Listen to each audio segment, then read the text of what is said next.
You know what time it is. Welcome back to another episode of RSVP Sport, your weekly podcast where we bring you the most up-to-date information in today's NBA. Little analytics, no politics, no gimmicks. Always makes for great debate. We actually talk about sport. Now let's talk it. Welcome back to another episode of RSVP Sport. Today is Saturday, November 22nd. And as always, I got my main man in the building with me today, Ronnie Jean. What's going on, Ronnie? Doing good, man. How you doing? I'm doing pretty good. And on a side note, we got Carlos Casanova in the building with us today as well. He's going to be helping us along with RSVP Sport and helping us grow and whatnot. So we have a lot on our plate for today. We're going to introduce the 10. And what that is basically is every 10 games or so, we're going to sit back and analyze some of the teams and how they're doing. We're going to see a lot of playoff contending teams drop out of the race within this next... I would say 10, 15 games. Exactly. So after that, we have our power ranking for the top 5 teams as always. New segment, He's a Baller. Stay tuned for that. And then we have our media takeout segment, Who's the next best player in the league? The third best. We have LeBron. We got Durant. Who's number 3? Stay tuned for all of that coming up on RSVP Sport. The first team that I'm taking care of for the 10, the New York Knicks, currently sitting at a 3-10 record. I like to call them the Lakers of the East, solely due to the personnel, the system that they're trying to run, and everyone knows that they're running the triangle, or at least trying to run the triangle. And you can ask Commissioner Adam Silver how that's going. We expected them to struggle. Just not how they're struggling. I mean, some of the games that they're losing has been pretty embarrassing. They've lost games to the likes of the Pistons, Orlando, Milwaukee twice, and Minnesota. I haven't hit that point where I'm too worried about them yet. If you go back to a couple podcasts ago, our East and West predictions, I had the Knicks sneaking into the playoffs at 8. So I still expect them to get there. And in the East, you definitely have time. The number 8 spot right now is held by Orlando. So once again, real quick, why they're so bad is their offensive scheme and personnel just don't fit. Top 10 worst in offensive production. Their points per game is number 20th at 95.8 PPGs. Melo is at a low off last season. His points per game has dropped by 5 points. What I say, I think they need to just revamp their entire personnel. Which they will, Yeah, and I think JR does need to be one of those. The next team I'm doing is Miami, and I think those two teams should be able to work out a pretty good trade between J.R. Smith and Mario Chalmers, even though I'm not sure Miami would want to take on J.R. Yeah, I see Miami wanting to do that trade. I can see them doing it. I can see New York wanting to do it as well. Chalmers is a very crafty defender, very fast, quick with his hands and legs. He'd be nice in a triangle. He'd be very nice and a knockdown three-point shooter. All right, so to wrap up the Knicks real quick, their next 10 games, they have a chance to at least be 500. If they go anywhere under 500, even though it is the weak East, I'm not thinking they're going to make the playoffs. The winnable games coming up is they have games with Philadelphia, which is tonight, OKC, and the Pelicans. They can at least compete in that game. And then besides that, their schedule is pretty tough with their next 7 games. I'm looking for them to go 4-6, which is under 500, but it's not that bad. If they can get to 500, I say they stay in the playoff contentions, but it's going to be hard for them. It's going to be really hard. So, who are you doing, Ronnie? What team you have for your 10 so far right now?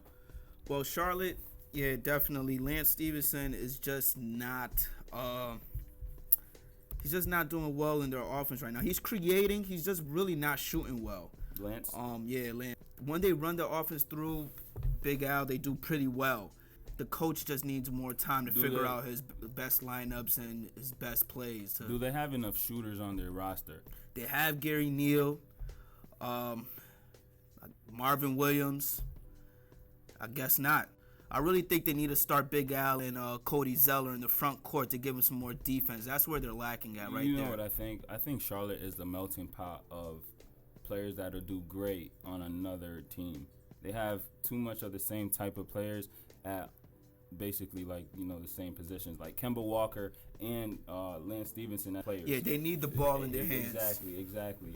But I kind of like it, though, especially on defense. If you have a perimeter defense of Kemba Walker, Lance Stevenson, and MKG, that's a pretty good defense. Where they're lacking at is having Marvin Williams as your power forward. That has no resistance. You already know Big Al is not a defender. So they need to start Cody Zeller, have Marvin Williams be the backup to the 3 position. So their next 10, what's it looking like for them? All right, so my Charlotte got some pretty tough games coming up. They got Miami, Clippers, Portland, Golden State, Atlanta. They could really go on a 6-game losing streak right now. Wow. So they really need to figure it out. Their easiest game coming up is December, and that's the Knicks. So moving on, the next team that we're going to cover for the 10 is the Los Angeles Clippers. The problem really is Blake Griffin's development. Right. He's developing great. We had him as the MVP. Yeah. He's developing great as an individual player. It's just not translating to the rest of his team. His jump shot once again has gotten a lot better, but it's pulling them away from the basket, and that's why they're 29th behind the New York Knicks in rebounds, despite DeAndre Jordan grabbing 13 a game. Their points per game has dropped as well, but, with Matt Barnes, the problem with him, he was going through a lot of off-the-court activities. He was divorced with his wife, and whether we like it or not, that does affect you on the court. Not everyone can be Colorado 2004 Kobe in the finals and still put together a decent game. Not everyone can do that, and you know who that was. I mean, you can't go from the courtroom to the court, hit a game winner. Not most people could do that, so we understand that. Cause and effect, they lost a lot of solid pieces last year. Some of their drops include Darren Collison, who we brought up earlier in the podcast, Willie Green, Danny Granger, Ryan Hollins, and Dudley. I think they need to become more like the Houston Rockets. How the Houston Rockets are a 2-player team, and then everybody filling in their respective roles.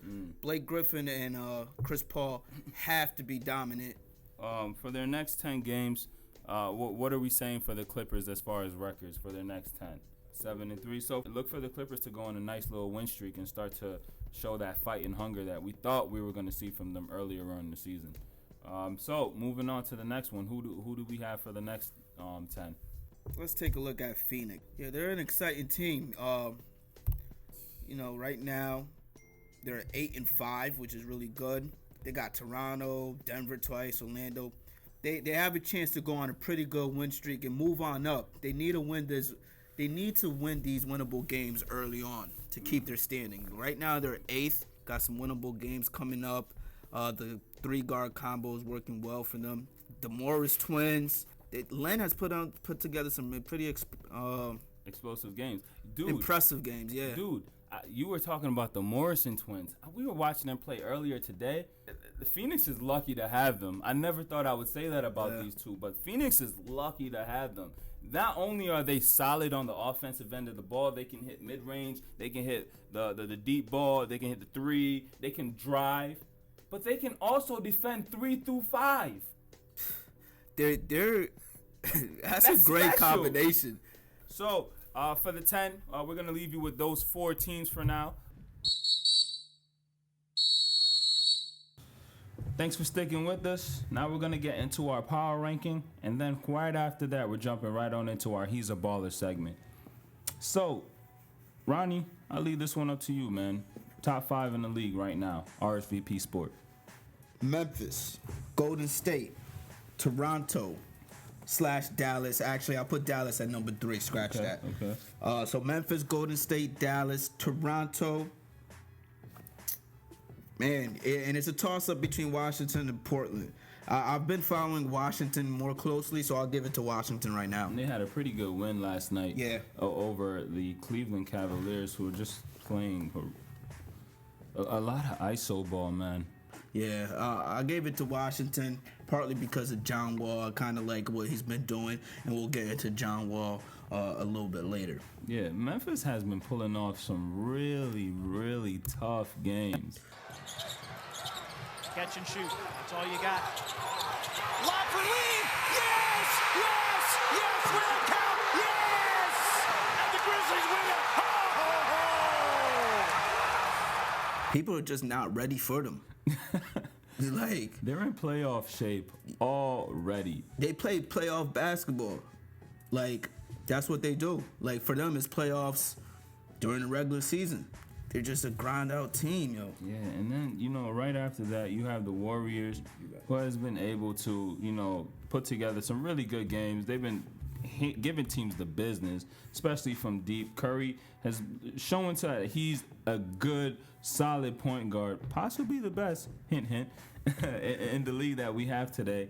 And then Klay Thompson, as we all know, we hear Mark Jackson raving about Klay Thompson and how Klay Thompson actually fought to be as good as he is today, worked his tail off day in, day out to be the defender he is today, and also obviously the shooter that he is today. Yeah, I got him in the future years coming. He's going to be up there. He just has to develop a post game. That's all Golden State is missing right now. So Dallas, as we saw and as Mark Jackson hinted towards in the summer, they're definitely playing some really good team basketball.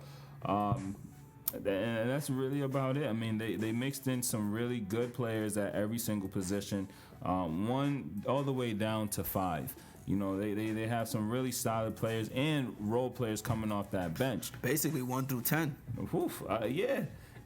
Basketball terms 1 through 10. They can do what we see Calipari doing in college ball. Those mad substitutions, subbing 5 at a time. Yeah, this is great to watch. At one point, they've had players, their whole 5 on the court.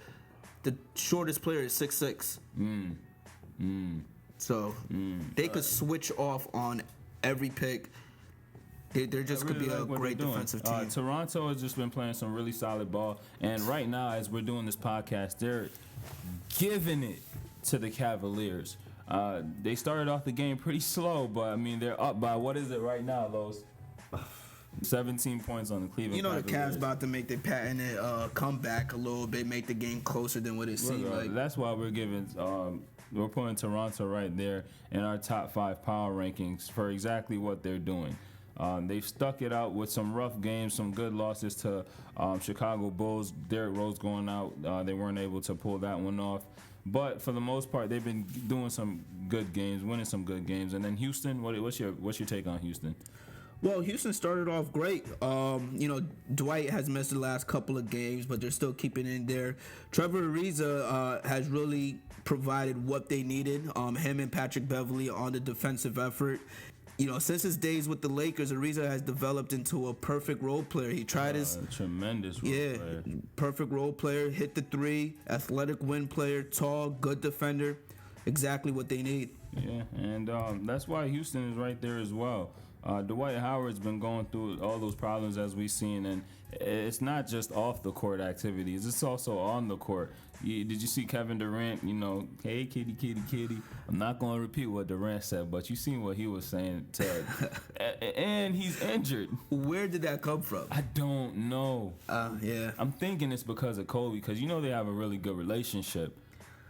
I don't know. I don't know where it came from, but Dwight has carved out a pretty bad reputation in this league. Yeah. No one likes you. No one thinks that you really play hard in this game, probably except for James Harden, who he doesn't play a lick of defense. So, yeah, you two together should be a perfect compliment for each other. I just don't like this guy. Let's stop with the Dwight hate. That's the power. That's the power ranking for RSVP Sport.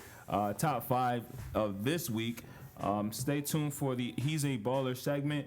Don't forget to retweet hashtag He's a Baller. We're about to jump right on into that.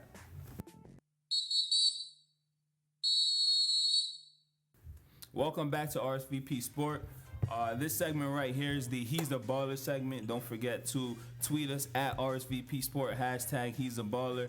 And for our first He's a Baller of this week, I'm giving it up to my man, Swaggy P. 7, 6. The screen. Oh, we were both wrong. And Nick Young hits a 3 at point 8. That man assisted our Lakers, Ronnie. Don't wow me. You know it's true. Assisted our Lakers in winning 2 games back-to-back this season. Sitting at a comfy 3-9. But I'm still giving it to him because he did assist us in winning those 2 games. He scored at least 16 points in both games and hit some really big shots, taking a lot of bad shots away from Kobe Bryant. Nick Young, today on RSVP Sport, you say it with me, fellas, get the he's a baller. Who you got, Ronnie? I got John Wall. Wall laying claim to the third quarter. He was just doing all sorts of things. 17 in the third. He's been performing lately. You know, just last night he definitely dominated the Cleveland Cavaliers. Yeah, he did. What he went like 12 for 20, 28 points. 28 points. He's basically averaging 19 and 9. You know, basically a double-double. Rebounds. Wow. So, you know, he's definitely, I'm not going to fall for it thinking that he's now a jump shooter. He was hitting them last night, but I know he still got to improve in it. But I like how he's playing. So Carlos, it looks like he's disagreeing with one of our picks. I'm not sure whose. It might be mine's for the Nick Young, but Carlos is saying DeMarcus Cousins hands me the phone. Make sure you talk about Cousins, who's been playing really big. Right. A lot of double-doubles this year and been basically averaging 20 points a game and 11.8 boards. This guy is balling. The summer of these Olympic guys, man. He's definitely been stepping it up. He seems a lot more level. I don't think the improvement is most in his game.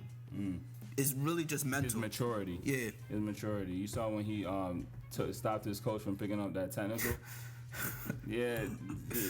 I never thought I'd see that neither. But DeMarcus Cousins, and who was yours? Mine was John Wall. John Wall. Former college teammates, by the way. Former college teammates. This week, they get to reunite and share the RSVP Sports. He's a baller.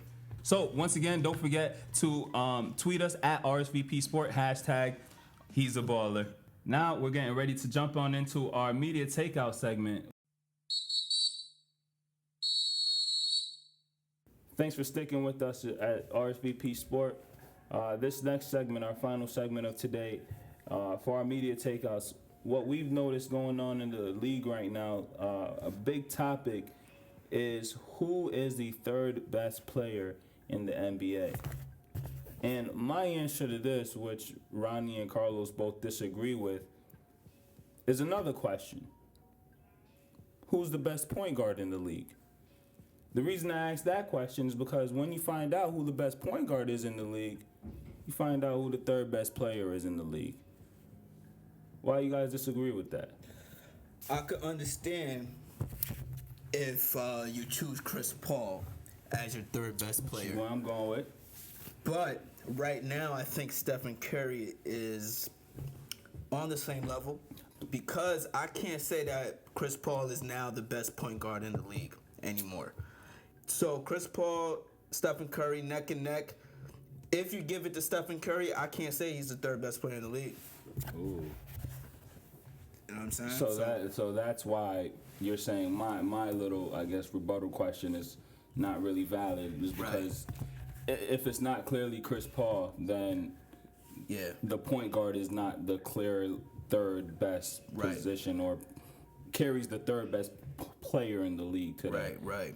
All right, so once again, I was leaning to Chris Paul, but I do have to say I do agree with you for the simple fact I was sitting down and I was thinking about why Chris Paul is the best point guard in the league. And then I started to struggle. I really did. And then I was watching some highlight games and some old YouTube footage of Chris Paul, and I came across this game 3 years ago during All-Star break, the skills competition.